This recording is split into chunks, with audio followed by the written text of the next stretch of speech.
Evangelho, irmão, é uma boa nova. Porque somos salvos em Cristo Jesus. A Bíblia diz que fomos reconciliados com Deus através do sacrifício físico de Jesus. Mas não só isso.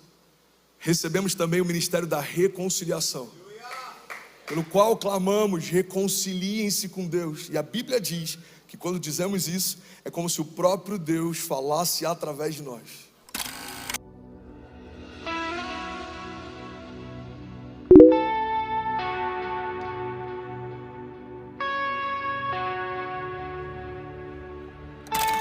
Sinto saudade da época em que os presidentes americanos terminavam seus discursos dizendo God bless America. E isso, sem dúvida alguma, é o reflexo de um tempo. Irmãos, os dias são maus. Há quem diga que os dias são maus. Na verdade, eles sempre foram. Lemos sobre Sodoma e Gomorra. Isso não aconteceu algumas décadas atrás. Sodoma e Gomorra aconteceu milhares de anos atrás. Uma cidade inteira foi queimada por Deus, porque a iniquidade do seu povo gerou nojo em Deus. Lemos sobre o dilúvio, e muitas vezes a gente é impactado pelo fato de um homem ter construído uma barca, mas nem sempre nos atentamos ao fato de Deus ter resetado toda a criação, porque se enojou daquilo que viu. Os dias são maus, na verdade, desde que o pecado entrou na criação, sempre foram maus. Mas nós, como igreja, carregamos a única mensagem capaz de mudar uma geração, de ressuscitar mortos, de restaurar casamentos. E essa mensagem é: a despeito dos tempos, Deus continua sendo bom. A verdade é que a bondade de Deus, ela não coexiste com a maldade dos homens. Se assim fosse, não teríamos sido expulsos do jardim quando pecamos. O nosso pecado nos afastou de Deus, mas o sangue de Jesus nos trouxe de volta para perto dele. E é por isso que a gente pode falar com liberdade sobre santidade. Isso é um convite de Deus para nós: sejam santos como eu sou santo. Uma das coisas que mais tem sido combatido é a pureza do Evangelho. Não podemos falar sobre tudo que cremos, mas na verdade é que se falarmos sobre metade do que cremos, falamos sobre algo que não tem mais poder nenhum. Não podemos diluir a pureza do Evangelho para que mais pessoas desejem ela. Do que adianta mais pessoas bebendo algo que não tem mais poder de curar. O Evangelho não pode ser diluído, não pode ser negociado, não pode ser alterado. E por mais bizarro que possa parecer, ele não pode ser atualizado, como algumas lideranças cristãs sugeriram. Não, a Bíblia não precisa ser atualizada.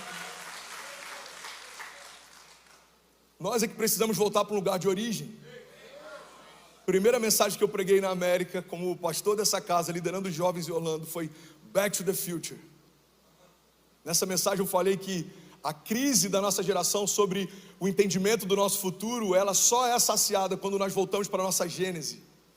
Você quer saber mais sobre o teu futuro? Você precisa voltar para o início da sua história. As nossas respostas não estão lá na frente, as nossas respostas estão lá atrás. A Bíblia diz que no princípio Deus fez os céus e a terra. E essa mesma Bíblia em Gênesis diz que quando Ele estabelece a criação, macho e fêmea os criou. Não há espaço para outros gêneros, não há espaço para uma opinião humana quando existe uma verdade estabelecida pelo próprio Deus. Alguém está comigo? Diga amém. Santidade é para todos. Existe uma frase do C.S. Lewis que ele precisa gritar nos nossos corações hoje. Ele diz que se o cristianismo é falso, não tem importância. Se ele é verdadeiro, é de infinita importância. O que o Evangelho não pode ser é de moderada importância. Irmãos, ou cremos piamente que todo o Evangelho é a verdade de Deus, ou cremos que tudo isso é uma fábula, ou então nos tornamos mornos. E o problema é que a Bíblia diz que os mornos serão vomitados. Uma igreja inclusiva não pode ser confundida com uma igreja permissiva. Na nossa igreja podem todos, mas não pode tudo. Qualquer outra posição da igreja que não seja uma posição de santidade rouba de nós a nossa real identidade. O termo cristão, ele é utilizado como uma referência a pequenos cristos. Aqueles que foram afetados pela mensagem do Evangelho começaram a afetar lugares por onde eles passavam. Não faz sentido, igreja, carregarmos a única mensagem capaz de mudar uma geração e nos calarmos no momento em que precisamos expressar ela. Estamos enfrentando dias difíceis. Charles Spurgeon diz que a Bíblia contém o que os homens odeiam, a verdade. E é por isso que somos tão combatidos. As mídias deram voz a idiotas que falam em nome de Deus, mas buscam a aceitação em um algoritmo forte. As mídias deram voz a qualquer um que tem uma ideia que faz sentido. Nem tudo que faz sentido expressa Deus. Nós fomos chamados para amar. E é porque amamos que nós não compactuamos com aquilo que pode levar você e a sua família para o inferno. Deus, Ele é tão bom que Ele nos aceita do jeito que estamos. Mas Ele nos ama tanto a ponto de não aceitar que a gente permaneça como chegamos. A ideia de que eu posso vir como eu estou e permanecer ao lado de Jesus como eu cheguei, gera em nós uma falsa ideia de que o encontro real com Jesus não muda nada na nossa história. Mas não é isso que a Bíblia diz. Nenhum homem que teve um contato real com o Evangelho foi o mesmo depois desse encontro.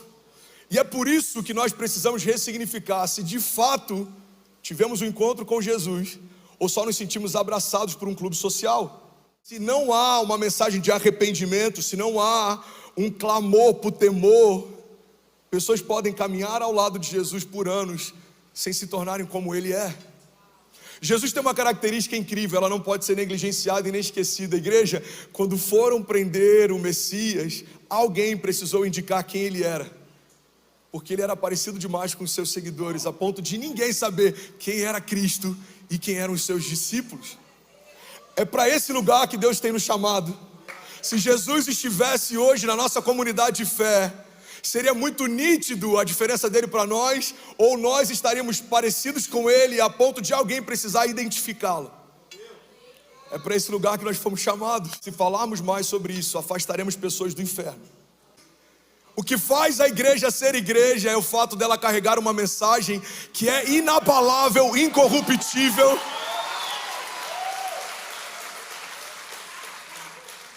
Qualquer outra expectativa diferente dessa, a igreja não pode suprir e não deveria desejar suprir.